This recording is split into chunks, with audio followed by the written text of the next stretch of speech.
Esta noche, en Hilemos Fino, el tema a tratar es el derroche de alimentos. Como consecuencia de ello tenemos una invitada, Renata Balgiusti, que es miembro de Ultera. ¿Cómo estás, Renata? Hola, ¿qué tal, Blas? ¿Cómo andás? Contame un poquito qué es Ultera. Bueno, Ultera es la Unión Latinoamericana de Técnicos Rurales. Es una red de técnicos que se encuentran a lo largo de todo el país. Algunos especialistas en agricultura, otros en sanidad. También hay técnicos de otros lugares de Latinoamérica. Y bueno, digamos que nos juntamos. Sí.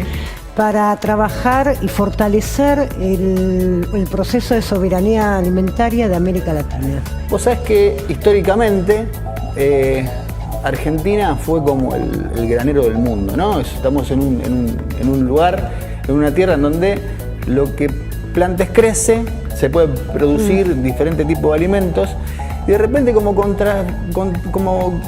confrontando esa situación, vos ves que tanto en el mundo entero, si vos ves a distintas organizaciones que dan cifras como que 7.000 niños por día se mueren de hambre, en la Argentina mismo hay lugares donde hay zonas de hambre con índices muy altos. ¿Por qué se dan este tipo de cosas?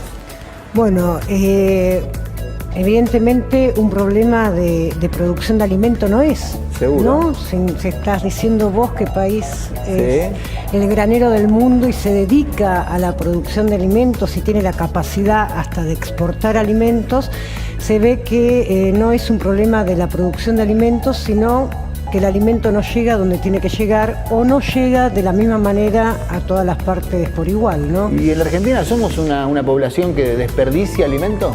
Y sí, como todo, como el mundo hoy, ¿no? Como la sociedad, es una sociedad que consume y además produce excesos de desperdicio de alimentos. Ahora digo, es una sociedad que consume, todas las sociedades consumen. Consumidos en exceso. ¿Vos sabés cuántos millones de obesos tiene el mundo? No. 1.600 millones de gente con obesidad, con problemas de obesidad. ¿Y eso por qué se da? Y bueno, ahí es un síntoma de excesos, ¿no? Además de la capacidad que tenemos hoy en día de generar basura, desperdicios. Es muy común que en los puertos de Europa, por ejemplo, containers llenos de alimentos que de repente no cumplen con la calidad que se requiere, se tiren al mar porque cuesta más volverlos a traer que tirarlos y dejarlos ahí a merced de los... Es muy loco, con los números que venimos hablando, es loco que se tiren alimentos por ese motivo. Ahora digo, insisto, volviendo a retrotrayéndonos al inicio, ¿no? ¿Se produce mal? ¿Se sobreproduce? ¿El consumidor es víctima de necesidades creadas, por ejemplo? Por un lado, vivimos en una sociedad que consume, ¿sí? Está todo el tiempo diciéndote consumí, entonces consumimos en exceso, ¿sí? No solo uno tiene que tener en la heladera un queso con gusto a queso, sino que la sociedad te pide que además tengas un queso con gusto a jamón. Sí. ¿Por qué necesitas tener eso? Y nosotros... Entonces, por un lado hay un exceso del mercado que te exige que consumas y ahí se produce un desperdicio de alimentos porque tenés más de tu capacidad de consumir. Y por otro lado, los alimentos, hay un sector de la sociedad que no le llega el alimento, ¿sí? Que está fuera de la estadística, fuera de la demanda.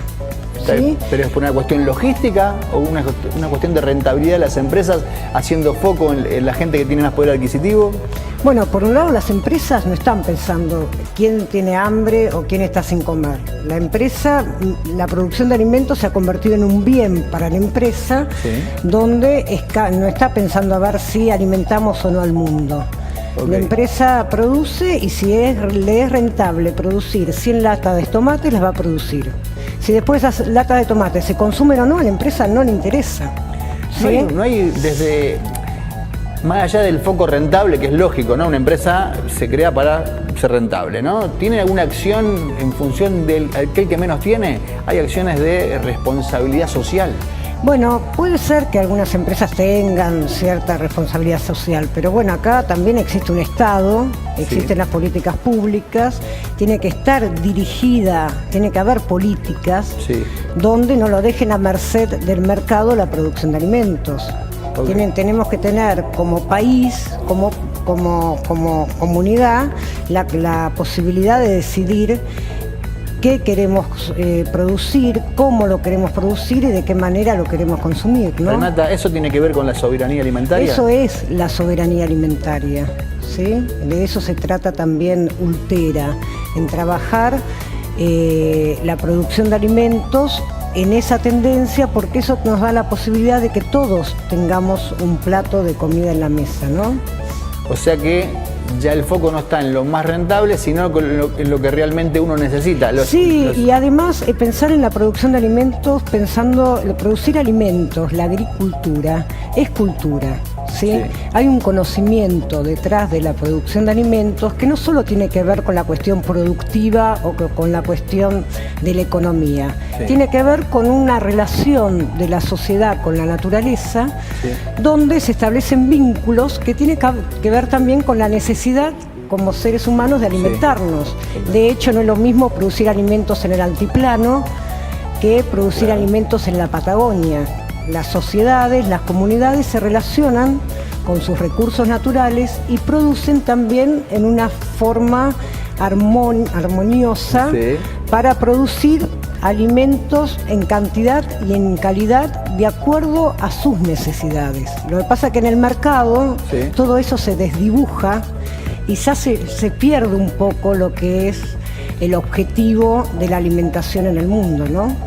¿Cómo se revierte esto de que aquel que no tiene tenga? Y que el que tiene la reparta. ¿Eso es utópico o es viable? Y es viable si cada uno lo piensa así, ¿no? Debería ser viable. Yo por lo menos si tengo, intentaría repartirlo, ¿no? Sí. Por otro lado, ¿qué podemos hacer? Los ciudadanos comunes, el usuario común, el común denominador. ¿Qué papel puede jugar de la mejor manera para que esto suceda? ¿Qué deberíamos hacer? Bueno, si hablábamos al principio que el tema del excedente de alimentos, que del desperdicio de alimentos tiene que ver con una cuestión de consumo, y todos somos consumidores de alguna manera, digamos que sí, que en primer lugar tenemos que ser conscientes que tenemos un poder importante en eso, que no tenemos que dejarnos llevar por el mercado o por lo que nos dicen las publicidades o lo que nos hacen sentir. Nosotros tenemos que tener capacidad de decisión en el momento que nos convertimos en consumidores de alimentos, ¿sí? Si a partir de mañana acordamos, nos ponemos todos de acuerdo y decimos, bueno, a partir de mañana vamos a ser responsables en el consumo. Y bueno, las empresas que producen alimentos estarían en problemas. ¿Sí? Por ejemplo. ¿Qué pasaría? ¿Cuál es tu visión? ¿Qué pasaría? ¿Qué decisión tomarían las empresas? ¿No les quedaría otra que ser más responsables? Sí, se les produciría, yo creo que o sea, es una utopía, ¿no? Pero se les moverían los estantes, digamos. Se les empezaría a mover la estantería. Totalmente. De cualquier manera, no es solo un problema de las empresas, ¿sí? Acá de lo que se trata es de producir alimentos de una manera con otro sentido, ¿sí? Vos pensás, yo te voy a tirar un dato. Si hablamos de producción de alimentos y hablamos de excesos de alimentos, no podemos dejar de pensar en el hambre en el mundo, ¿sí? Totalmente. Si hablamos que hay desperdicio de alimento, nos remitimos sí o sí al tema de la gente que no come. Totalmente. La mayor proporción de gente que no come está en el campo, en las áreas rurales. El 70% de la gente que no come es del área rural. Pero si ahí se produce. Y bueno, entonces ahí también está el problema. Entonces un tema logístico no es. Además, sí, el problema logístico es de qué manera podemos distribuir ese alimento que no se come. Totalmente. ¿sí? Eso sería un problema logístico, de qué manera distribuimos eso que hoy no se come y se tira. Pero hay otro problema, es cómo hacemos para empezar a producir con otra matriz productiva, ¿sí? Total. ¿Cómo hacemos para que la producción de alimentos sea justa, igualitaria desde el vamos? ¿Sí? Sí. Que la gente que produce los alimentos se quede también con una parte de eso y sea la primera en poder tener un plato de alimentos como se debe en la mesa, ¿no? Renata, qué bueno, sinceramente, qué bueno que haya gente que piense en esto.